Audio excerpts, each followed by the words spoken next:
I saw her before it happened. Her beat-up van was parked outside the old gas station on Highway 50. That place had been abandoned for years, boarded up, gutted, falling apart. I passed it on the way to school every morning.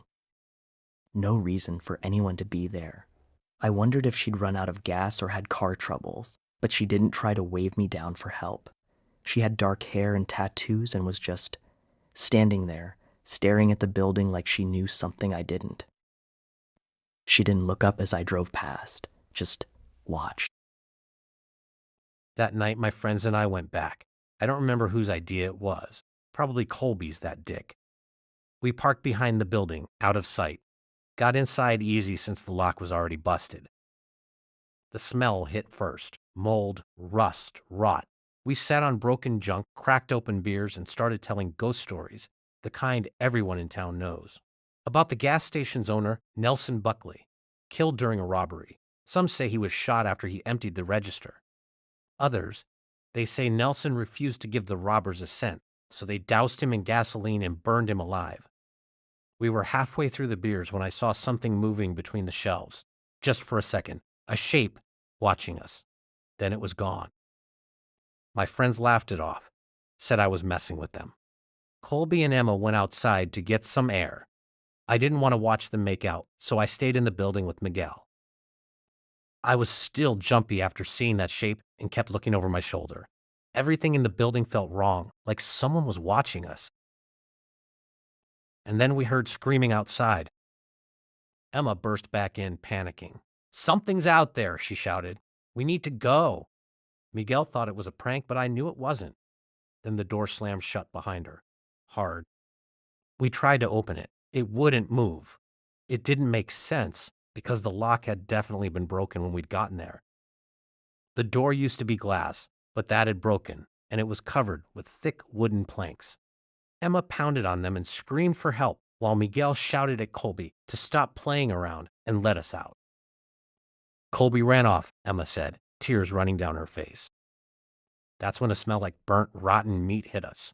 It was so awful that I gagged. Smoke started filling the room, thick, black, choking. And then he was there, standing in the middle of it. He had charred flesh, his body burned down to something barely human, eyes glowing orange through the smoke. "You'll pay for what you did to me," he rasped. We lost it. Banging and pulling on the door, we screamed for help, but no one could hear us, and there was no way out. The smoke got thicker. The heat kept rising. Then the ghost appeared right next to me. He grabbed my arm, and it burned like touching a stove. I screamed my head off. Emma and Miguel scrambled back, and I thought I was dead. Coming here had been so stupid. I should have stayed home and studied for my chemistry exam. Miguel threw a broken glass bottle at the ghost's head, but it passed straight through him. And then Miguel went flying, like something hit him, hard. He slammed into some shelves, knocking them down with a crash, and Emma screamed even louder. The ghost turned back to me, ranting and screaming.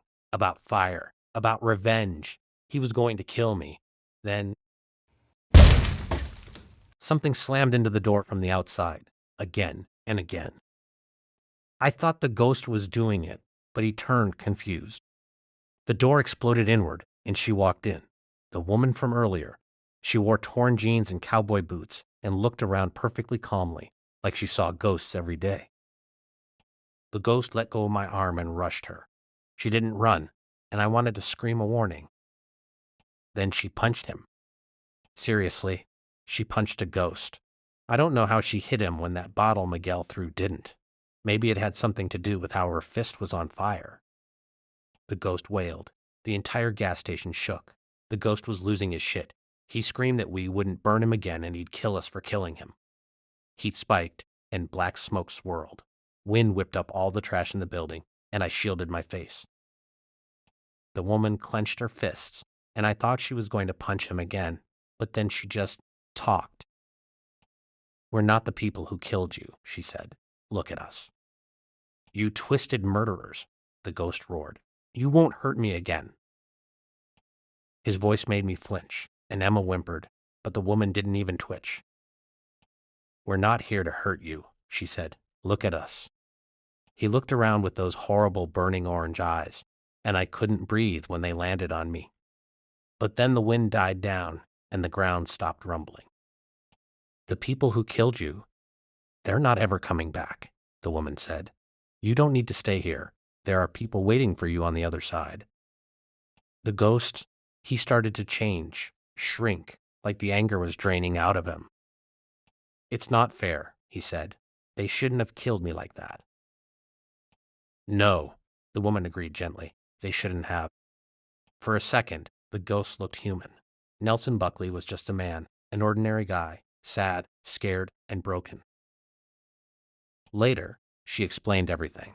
Her name was Beatrice Romo Reyes, and she'd been hired to exorcise the place by the new owner.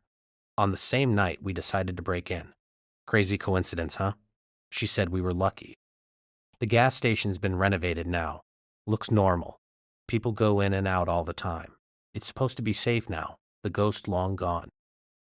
And maybe it is, but sometimes, when I'm filling up late at night, I'll catch myself looking at the windows, just for a second, expecting to see something staring back. So far, I haven't. But I haven't gone inside to check, and I never will. Encounters like this aren't as rare as you'd think.